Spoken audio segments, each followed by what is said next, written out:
ದೇವರ ಧ್ವನಿ ಕೇಳಿ ತನ್ನವರ ತೊರೆದು ನಿನಗಾಗಿ ಬಂದವನೇ ಯಾಜಕ. ದೇವರ ಧ್ವನಿ ಕೇಳಿ ತನ್ನವರ ತೊರೆದು ನಿನಗಾಗಿ ಬಂದವನೇ ಯಾಜಕ.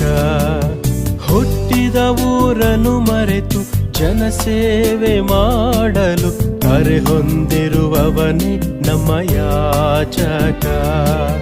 ಹುಟ್ಟಿದ ಊರನ್ನು ಮರೆತು ಜನಸೇವೆ ಮಾಡಲು ಕರೆ ಹೊಂದಿರುವವನೇ ನಮ್ಮ ಯಾಜಕ.